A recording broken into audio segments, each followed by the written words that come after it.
Hello बच्चों, नमस्कार। Biochem classes Prayagraj में आप सभी का स्वागत है। इस वीडियो लेक्चर में हम लोग बात करेंगे मलेरिया तथा टाइफाइड, दो बीमारियों के बारे में जो एग्ज़ाम में आपसे बार बार पूछता है। बीमारियों के टॉपिक या चैप्टर से आपके एक प्रश्न कंपलसरी एग्ज़ाम में देखने को मिलेंगे और ज़्यादातर चांसेस रहते हैं कि वह मलेरिया पूछता है या तो फिर टाइफाइड पूछता है। तो आइए सबसे पहले हम मलेरिया के बारे में डिस्कस करेंगे, उसके बाद हम लोग टाइफाइड देख लेंगे। देखिए, लिखने का तरीका ये है कि जब भी वो आपसे पूछेगा कोई भी बीमारी के बारे में, तो सबसे पहले आप उसका रोग जनक लिखिएगा, यानी रोग उत्पन्न करने वाला। उसके बाद आप रोग वाहक लिखिएगा, जैसा यहाँ लिखा हुआ है। उसके बाद प्रभावित अंग, कौन सा अंग प्रभावित होता है इस बीमारी से और उसके क्या क्या लक्षण होते हैं, उसको लिखिएगा। उसके बाद रोकथाम एवं बचाव, कैसे हम उसका रोकेंगे और उसकी बचाव करेंगे। और अगला उसका जाँच या परीक्षण, किस प्रकार से उसकी जाँच करेंगे और पता चलेगा। तो आइए हम सबसे पहले देखते हैं रोगजनक। तो मलेरिया एक प्रोटोजोआ जनित रोग होता है, यहाँ लिखा हुआ है जैसा। प्लाज्मोडियम नामक प्रोटोजोआ, इसके द्वारा क्या बीमारी क्या होती है, मलेरिया उत्पन्न होती है। इसकी 4 भिन्न जातियाँ मनुष्यों में रोग फैलाती हैं।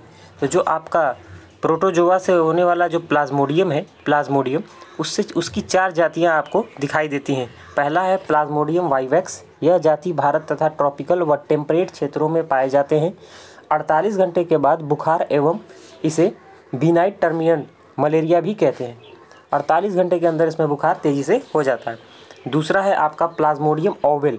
यह जाति पश्चिमी अफ्रीका तथा दक्षिणी अमेरिका में मिलते हैं। इसमें भी रोगी को 48 घंटे के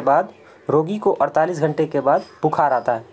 तीसरा है आपका प्लाज्मोडियम मलेरियाई। इसमें रोगी को 72 घंटों बाद बुखार आता है। और चौथा और लास्ट है आपका प्लाज्मोडियम फैल्सीपेरम।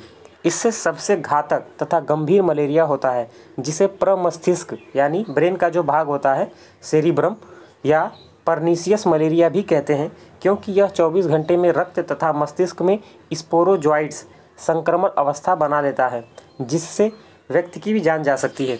स्पोरोजॉइड अवस्था वो होता है कि जो ब्रेन में रक्त का थक्का होता है, वहाँ छोटे छोटे स्पोर बनने लगते हैं, गांठ बनने लगते हैं, जिससे ब्लड का सर्कुलेशन ठीक से नहीं होता है और व्यक्ति की मृत्यु हो जाती है। आगे टॉपिक है रोगवाहक। तो मादा रोगवाहक यानी जो उस बीमारी को लेकर आ रहा है, तो वह मादा एनाफिलीज मच्छर होता है। इन सब पॉइंटों को याद रखिएगा। ये सब बार बार पूछता है कि मलेरिया का रोगवाहक कौन होता है और रोगजनक कौन होता है। तो वाहक में हमेशा मादा एनाफिलीज मच्छर, बहुविकल्पीय प्रश्नों में भी यह बार बार पूछता है। और रोगजनक जब पूछेगा तो आपको प्लाज्मोडियम बताना है, ऊपर लिखा हुआ है। अगला है प्रभावित अंग। तो मलेरिया में हमारा प्रभावित अंग लीवर होता है और दूसरा आपका आरबीसी की कोशिकाएं होती हैं। आरबीसी की संख्याएं गिनकर होती हैं और वह घटने लगती है। अगला है लक्षण। मच्छर के काटने के पश्चात 48 से 72 घंटे में कपकपी युक्त तेज़ बुखार, अधिक मात्रा में ठंडी लगना, सिर में तेज़ दर्द होना, बुखार उतरने पर पसीना आना, उल्टी अथवा मतली मतलब चक्कर जैसा या उल्टी जैसा मन जैसा अनुभव होना, पेट और मांसपेशियों में दर्द। रोकथाम एवं बचाव। घरों में तथा आसपास सफाई, नालियों तथा रुके हुए पानी में दवा का छिड़काव, तालाबों गड्ढों में मच्छर के लार्वा वाली मछलियों का पालना, ताकि वो उन लार्वा को क्या कर सके, खा सके, जैसे मिन्नोज, ट्राउट, गम्बूशिया, क्लेरियस, हेट्रोपर्यूस्टस। ये सब ऐसी मछलियाँ हैं जो उन मच्छरों को क्या करती हैं, खा लेती हैं। इतना बारीक ध्यान रखने की जरूरत नहीं है, आप बस एग्जाम्पल में उतना ही लिख दीजिएगा, लार्वा खाने वाली मछलियाँ।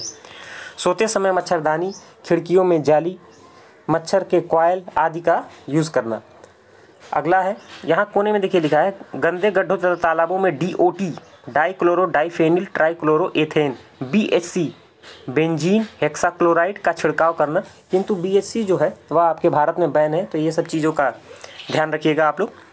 जांच परीक्षण, कौन सी जांच होती है, तो मलेरिया के जांच के लिए अनेक एंटीजन आधारित डिप्स्टिक या रैपिड एंटीजन टेस्ट कराया जाता है। तो आपका मलेरिया यहाँ क्या हो जाता है, समाप्त हो जाता है। अगला हम लोग बात करेंगे टाइफाइड। टाइफाइड को मोतीझर्रा भी कहते हैं, देखिए वहाँ लिखा हुआ है, टाइफाइड को मोतीझर्रा भी कहते हैं।